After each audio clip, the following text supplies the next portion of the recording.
ഞാൻ അവിടെ ചെയ്യാൻ പോകുന്നത് സ്റ്റേറ്റസ് പെൻഡുലം എന്ന് പറഞ്ഞിട്ടുള്ള എക്സ്പെരിമെന്റ് ആണ്.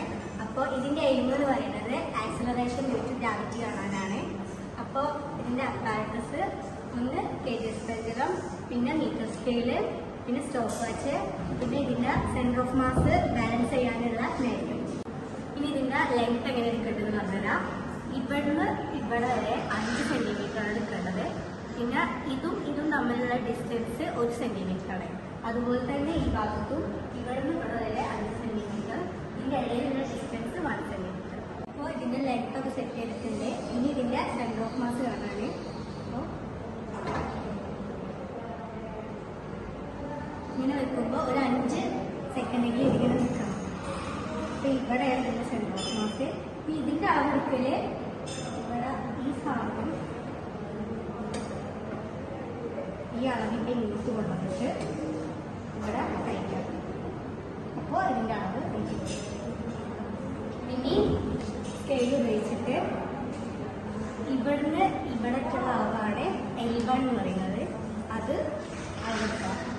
അത് കഴിഞ്ഞിട്ട് അതുപോലെ തന്നെ ഇവിടുന്ന് ഈ സെന്റർ ഓഫ് മാസ് കിട്ടിയ അതുവരെയുള്ള അളവാണ് L2. അതെടുത്ത് അത് എഴുതാം. ഇനി ഇതിന്റെ ഓസിലേഷൻ 10 ആക്കിയിട്ട് ഇത് ചെയ്തു.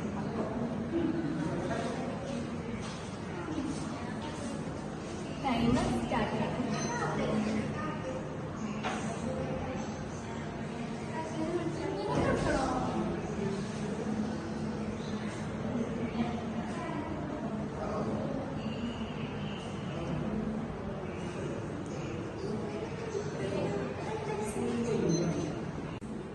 അപ്പോൾ L1 L2 നമ്മൾ നേരത്തെ പറഞ്ഞു. അപ്പോൾ അതിൽ വിട്ടുപോയൊരു കാര്യമുണ്ട്. L1ന്റെ സൈഡ് എന്ന് പറയുന്നത് K1 ആണ്, L2ന്റെ സൈഡ് എന്ന് പറയുന്നത് K2. അവിടെ എഴുതിയിട്ടുണ്ട്. അപ്പോൾ അതാർക്കും മാറിയത്. അപ്പോൾ നേരത്തെ L1ലാണ് ചെയ്തത്, അല്ല K1ലാണ് ചെയ്തത്. അതിൻ്റെ L1ഉം L2 നമ്മൾ എഴുതി. അത് കഴിഞ്ഞിട്ട് ട്രയൽ നമ്പർ 1 10 ഓക്സിലേഷനിൽ ചെയ്തപ്പോൾ കിട്ടിയത് 1835 ആണ് കിട്ടിയത്. അതിന്റെ ടൈം പീരീഡ് നമ്മൾ കാണണം. T= time of oscillation by number of oscillation, അങ്ങനെ ചെയ്താൽ മതി. എന്നിട്ട് നമ്മൾ എന്ത് ചെയ്യണം, ട്രയൽ ഒരു 5 വരെ ചെയ്യാം.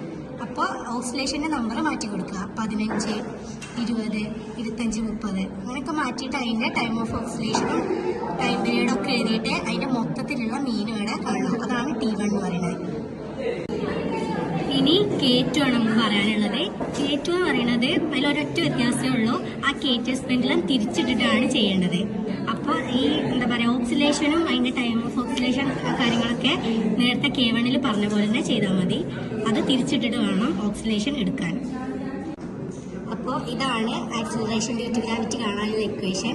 അപ്പോൾ G= 8π² നേരത്തെ നമ്മൾ കണ്ടുപിടിച്ചിട്ടുണ്ടായിരുന്നു. T1, T2, L1, L2 ഒക്കെ കണ്ടുപിടിച്ചിട്ടുണ്ടായിരുന്നു. അത് സബ്സ്റ്റിറ്റ്യൂട്ട് ചെയ്യുക. എന്നിട്ട് ആൻസർ നമുക്ക് ഗ്രാവിറ്റേഷൻ ആയതുകൊണ്ട് 9.8 സംതിങ് കിട്ടും.